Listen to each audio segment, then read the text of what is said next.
of crime on the streets. Given that you grew up on the streets of LA, so you've got a little bit of rough history there. Yeah. But the mean streets of High Wycombe, I would imagine, didn't prepare you for this kind of role. Was it easy to tap into to kind of go with these characters? Yeah, well, I think my character was this guy that's an ordinary school, ordinary life, and then he's looking for an escape route in which he sort of creates this different persona and this person he wants to be. And I can definitely relate to that. Trying to break out and break free and be something different. And I don't know, for you, I don't know whether it was, I know originally you applied for the role of Kick-Ass, and then kind of Red Mist came your way, and well, I don't know whether it was easy to kind of get there, because both performances were great. I don't know if it was easy. Oh, thanks, man. Yeah, he was amazing. I just went into the audition, and I was just too, loud and obnoxious for the lead, and he just gave me the part of Red Mist right there in the room, which was amazing. And it's a great role. I, would never second guess it. Good old Matthew Vaughn. He had real faith in this. When Mark Millar got in touch with him, he was only writing the piece then, and he really believed this was going to be a wonderful movie, but went to Hollywood with the script that Jane Goldman put together with him, and 7 studios turned him down, and eventually went to his own route, got Brad Pitt involved, put the $50 million together themselves. Did you guys have complete faith from the beginning that this was going to work? Because if all those studios said no, you would think there's some doubt. I think, when you look at Matthew Vaughn's previous work and, Stardust and even Layer Cake, I think mainly for this film, you get a sense of this whole American high school, comic book feel, but with this sort of British gangster edge on it, that Matthew can bring to it. You kind of know that it's going to be, it's going to have some fantastic stunts and violence and comic timing. And I think what Matthew does great is he picks out those sort of special cliche moments in other superhero movies and then puts a little twist on it, Yeah, kind of pays homage to those. And let's not forget there's a 12-year-old girl in there with a mouth like Harvey Weinstein. That helps as well. Harvey! And of course, one thing we should say about this movie, an incredible achievement. You've made Nicolas Cage cool again, so well done. That's been a long time coming. Well, we take full credit for that. Aaron and I take full credit for that. Okay. And at one point, I should mention there's a great scene in the movie, many, many great scenes, but at one point you two have to get down and get funky in the car to Gnarls Barkley's Crazy.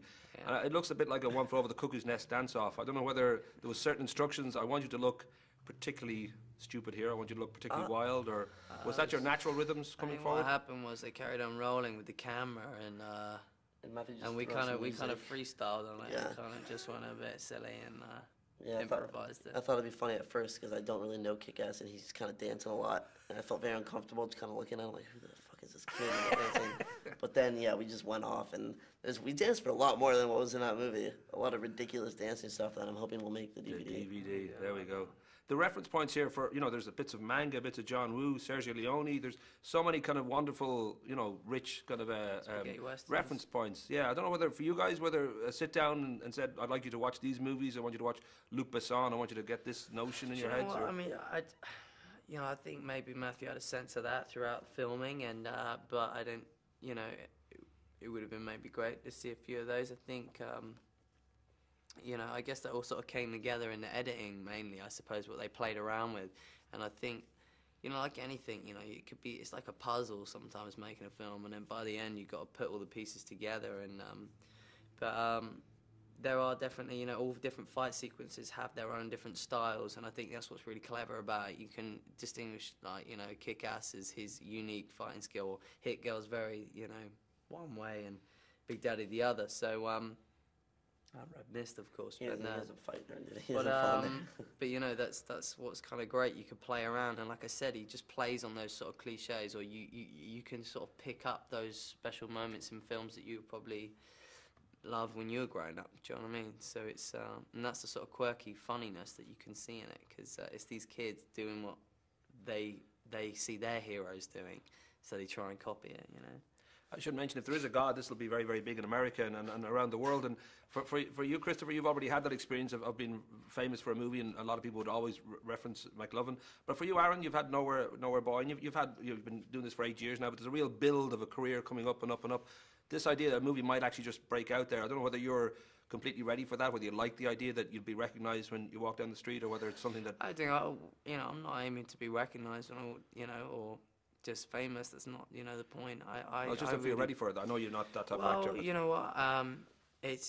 what would be great is, you know, the sort of, appreciation of the film. It's fantastic to be a part of a really, you know, great, entertaining movie and work with such a great cast. And to be a part of that can only do me justice and do me, you know, good things to come on in the future. And, you know, it's brilliant. It's great to be a part of.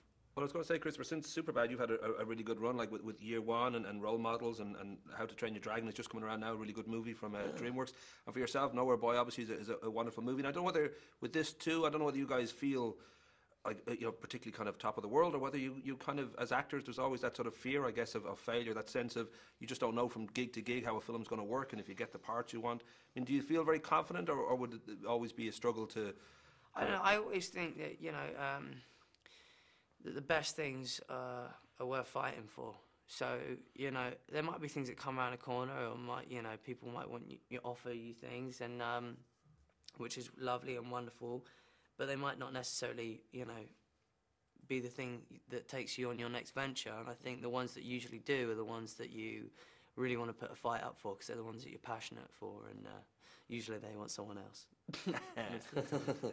I know I've got very little time left, so I just some quick questions about drugs, any homosexual experiences, stuff like that. We just Okay. Well, you've had a few of those homosexual experiences. Lots of homosexual, and you've had lots of experience with drugging up your homosexual experiences. I know when the beautiful Matthew Vaughn said that when he first wanted to put this movie together, he wanted to be as funny as Superbad and as exciting as Die Hard, which kind of, you realise that Superbad's a reference point now in movies. People sort of see it as a slightly kind of a milestone in recent current comedy. Insane.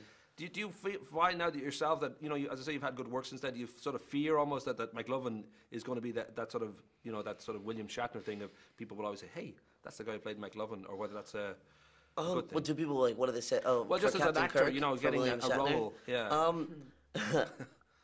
You know, that's the best thing that happened to me, that movie. You know, without that, I wouldn't have gotten Kick-Ass, I wouldn't have done Role Models.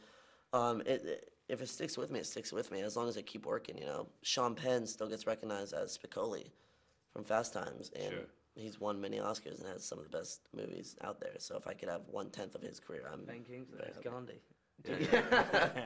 And finally, I know I got to go now, but the fact that this movie, there's at least two examples of pretty bad parenting, like parenting that might be slightly askew, whether it's a gangster boss or a superhero boss, and you yourself are becoming a father, and I don't know whether there's a sense of you with this kind of line of work, whether you completely sort of feel, well, now my work will take second place, or whether it'll be business as usual, or... I think that's pretty obvious to say, yeah. I think, you know, when you have a kid, and your attention sort of turns to them, and they're number one, and it's all about my family before, you know, my work and everything, because that's my life, that's why I enjoy being around, that's what makes me happy. And acting's a passion as well, but I'll keep it up.